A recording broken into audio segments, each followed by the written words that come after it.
আমি ময়না,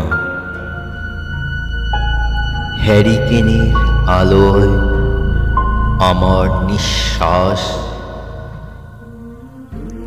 এখনো বিজলি বাতিতে রং ঠিক হয়নি। চেয়ার টেবিলে বসে লেখাপড়া করি, পড়ায় মন আসে না কেন মা? অনেক দিন হলো বাবা আসে না পাখির কোঠরে, গিয়েছে কাজে সিমলায় বরফে ভেজা তাঁবুতে কাজ করে। বাবার খবর শুনতে পাই আমি টেলিফোনে। অনেক দিন আসে না বাবা। দিনের বেলায় মায়ের দেখা পাইনি আমি। মা কোথায় গেছে ঠাম্মা? জিজ্ঞাসা করেছি একদিন। এখন ঠাম্মা হয়েছে আকাশের তারা। ঘরে এখন আমি একা, নির্জন দুয়ারে আকাশ দেখি। তারাগুলো খসে খসে পড়ে, কখনো পায়ে হেঁটে চলে, কখনো স্থির। ঠাম্মা হয়তো ঠেলাঠেলি করে হাঁটছে ওদের ভিড়ে। টেলিফোনের কাছে এসে দাঁড়াই চুপটি করে,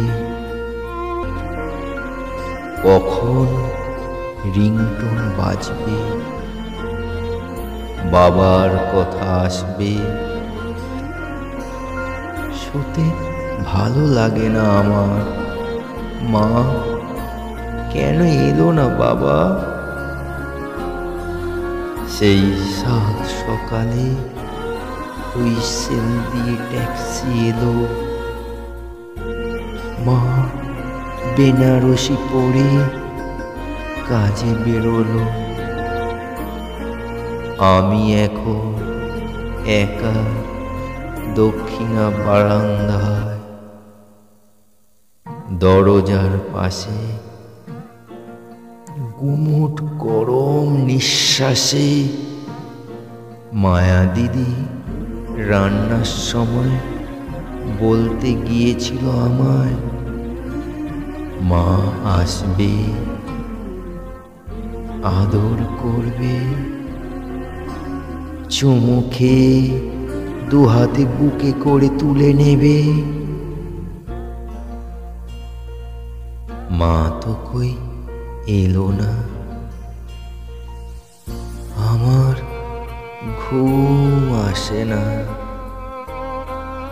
তার জালের মধ্যে আটকে রাখা রান্নাঘরের কোণে কচি সেই ময়না তিরিং তিরিং করে লাফ দিয়ে ছটপট ছটপট করতে করতে নরম পালকে ঢাকা মাথাটা বারবার রাখছে বাইরে।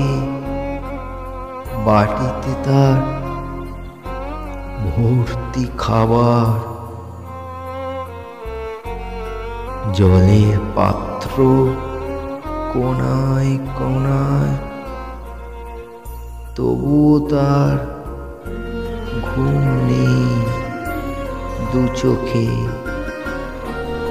হাসি তার কিনে নিয়ে গেছে কোন পল্লী গ্রামের ফেরিওয়ালা। স্বপ্নকে এখন ধিৎকার দিয়ে দিয়েছে বিদায়।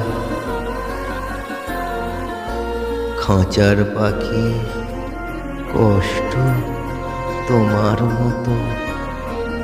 তোমার দেশে কাঁদছে তোমার মা, বাবা তোমার খুঁজছে এখনো হয়তো। বন্ধু তোমার হয়তো এখনো হাতছানি দিয়ে ডাকে। খাঁচার পাখি, যাও তুমি উড়ে, আমি তোমার দিলাম খাঁচা খুলে। হেতা নয়, যেও তুমি অনেক দূরে, দূর দেশে নীল আকাশে, তোমার দেশে। বলো তোমার মাকে, একটা পাখি তার দু আঁখি খাঁচায় জেগে আছে। একটা পাখি তার দু আঁখি খাঁচায় জেগে আছে, খাঁচায় জেগে আছে।